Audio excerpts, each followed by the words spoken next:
You're watching Star News, the news leader in Southside Virginia.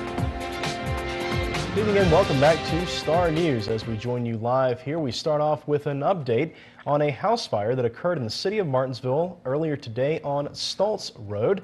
Thankfully, no injuries in this case, but Fire Marshal Ted Anderson joins us by phone now. Mr. Anderson, we appreciate you speaking with us. Yes, sir. Glad to do it anytime, Scott. And the good news here is no one injured, but some pretty significant damage to this home.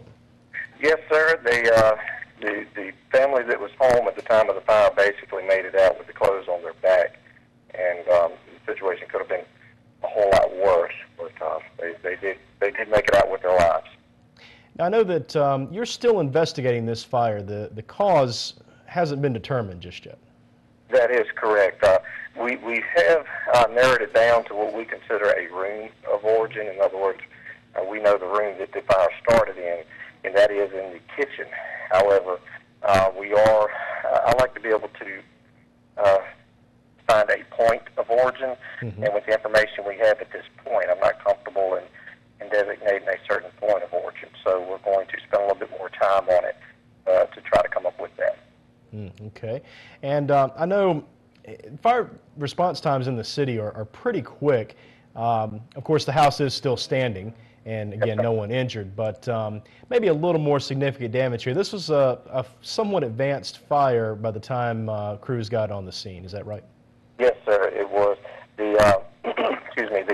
The tenant of the home, when he first recognized the fire, and he went to investigate. When he went into the kitchen area, the flames were already starting to lap over the ceiling of the kitchen.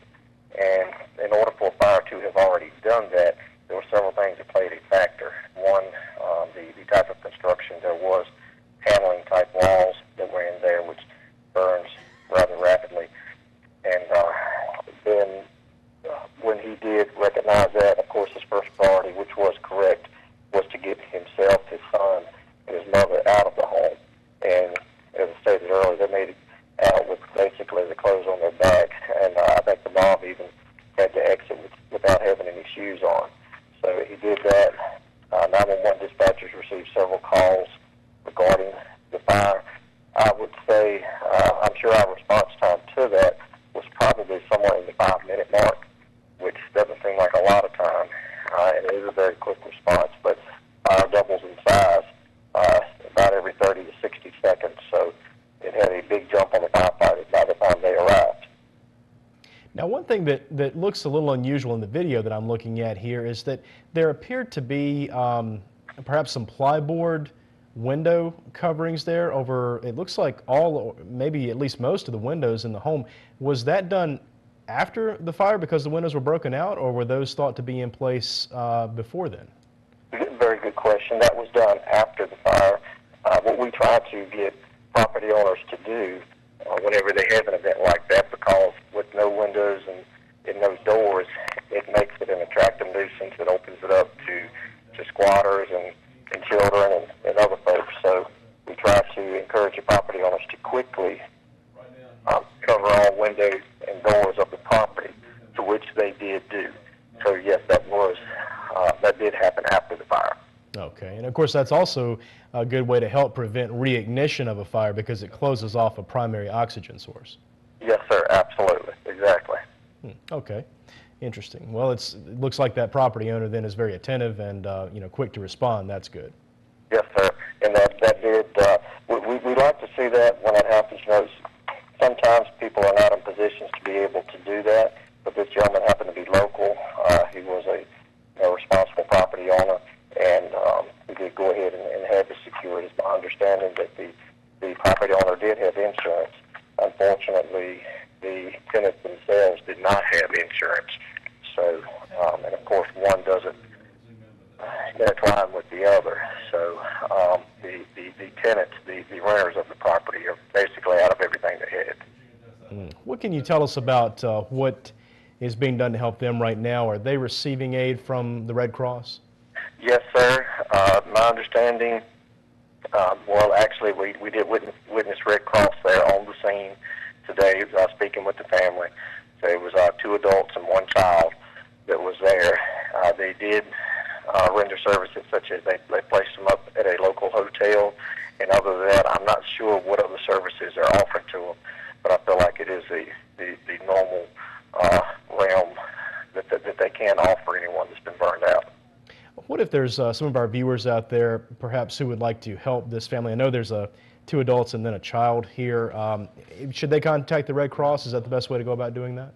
Yes, sir. That would be my recommendation. I can say they were in there trying to salvage what they could. However, there was just nothing much left to salvage. A few articles of clothing, and that's about it. So yes, I would recommend and even encourage folks to make contact with the Red Cross. All right, and that address, I know it was on Stultz Road, but do you have the house number? Yes, sir. 746 Stultz Road. Okay. Well, Mr. Anderson, we certainly appreciate you speaking with us about this, and keep us advised in any updates as you continue your investigation. Absolutely, I certainly will, and I appreciate y'all helping us out there, Scott. Thank you, and have a good evening. You too. Take care. Again, folks, that was Ted Anderson, Fire Marshal for the City of Martinsville, telling us that the investigation is still continuing on that fire that at 746 Stultz Road took place this morning.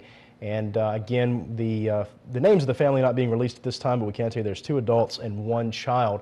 Now, they did not suffer any injuries, but they had no renter's insurance and lost effectively almost all of their belongings in this fire, getting out, as Mr. Anderson there described, basically with the clothes on their backs. So, folks, if you would like to help them out, you can do so by contacting the local Red Cross of Martinsville and Henry County. I'm certain that the Red Cross and that family would greatly appreciate it, and we'll keep you posted with additional updates in the investigation of that fire as they become available.